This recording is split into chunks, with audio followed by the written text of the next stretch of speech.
আসসালামু আলাইকুম সম্মানিত ভিউয়ার্স, আজকে আবার নতুন ক্লাসে চলে আসলাম। আমরা পূর্বের ক্লাসের মধ্যে 5 নাম্বার পর্যন্ত বাগের বর্ণ নিয়ে আলোচনা করছিলাম। আজকে আলোচনা করব 6 নাম্বার বাগের বর্ণ।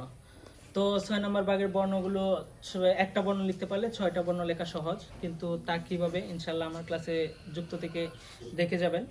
তবে একটা কথা বলি, আপনাদের বাচ্চাদের হাতে মোবাইল দিলে অবশ্যই ভেবে চিন্তে দিবেন। কারণ হচ্ছে গিয়ে আপনি যে ধরনের ভিডিও দেখেন আপনার বাচ্চারা ঠিক সেই ধরনের ভিডিও পেয়ে যাবে। যে কারণে ইনশাল্লাহ চেষ্টা করবেন সব সময় শিক্ষামূলক ভিডিও দেখার, আমার চ্যানেলের হোক বা অন্য কারো, কিন্তু অবশ্যই শিক্ষামূলক ভিডিও দেখবেন।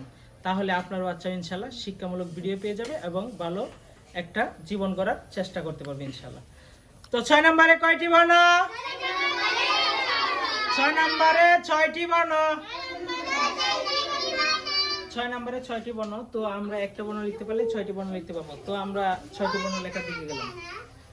এই সবাই ব্ল্যাক করে আমার হাতের দিকে দেখতে থাকো। 6 নম্বরে 6টি বর্ণের মধ্যে প্রথম বর্ণ কি?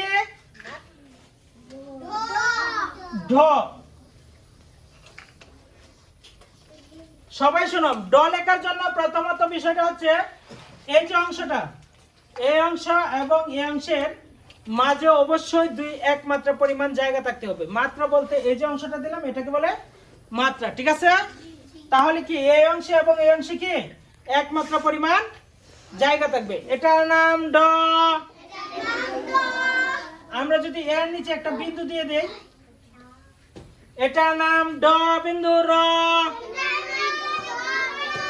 এটার নাম ড বিন্দু র। আমরা যদি বিন্দুটা উঠিয়ে দিয়ে এখানে একটা একই দিয়ে দেই তাহলে হয়ে গেল ট। এটার নাম ট। এটার নাম ট। এটার নাম ট।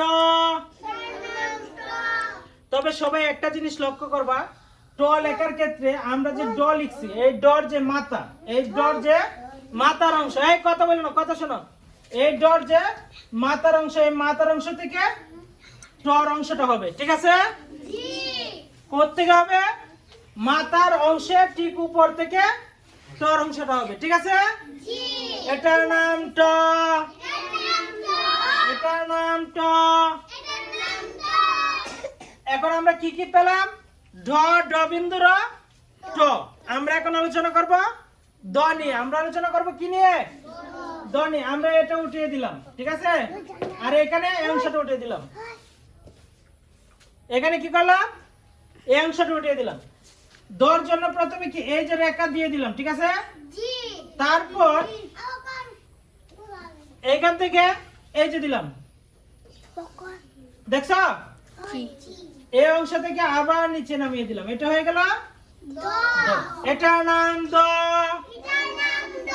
এটার নাম দ। এটার নাম দ। তবে একটা মেডিসিন নাও, দ লেখার জন্য প্রথমত এই যে এখানে যে জায়গাটা, এই জায়গাটা চক, যে চক দিয়ে লিখবা এই চক পরিমাণ বা তার কম জায়গা থাকবে, ঠিক আছে? এটার নাম দ। আমরা কি কি জানলাম? ড, ড বিন্দু র, ট, দ। এখন জানবো চ সম্পর্কে, ঠিক আছে? চর কি মাত্রা? পূর্ণ মাত্রা। চর জন্য আমি দর অংশ দিলাম। কি দিলাম? দর অংশ, ঠিক আছে? তারপরে এখান থেকে এই ঘুরিয়ে দিয়ে দিলাম, এটার নাম চ। এটার নাম চ। এটার নাম চ। এখন এই যে চর মাঝামাঝি অংশ থেকে, জি বলো। হ্যাঁ লিখে দিব, 1 মিনিট আমি এটা শেষ করি। এই যে চর মাঝামাঝি অংশ থেকে, এই যে মাঝামাঝি অংশ, ঠিক আছে? এইখান থেকে আমি ছর অংশটা দিয়ে দিলাম, এই যে এটার নাম ছ।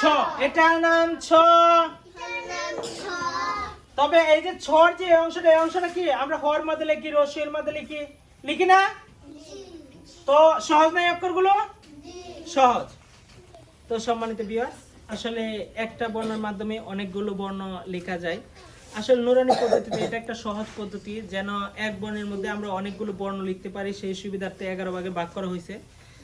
ইনশাল্লাহ আপনারা আমার এই ভিডিওটা দেখে আপনারা ফলো করবেন এবং লেখার চেষ্টা করবেন, ইনশাল্লাহ আশা করি আপনারাও লিখতে পারবেন। তো ভিডিওটা আর লম্বায়িত করতে চাই না, আজকের জন্য বিদায় নিচ্ছি। আসসালামু আলাইকুম রহমতুল্লাহ। এটার নাম ছ।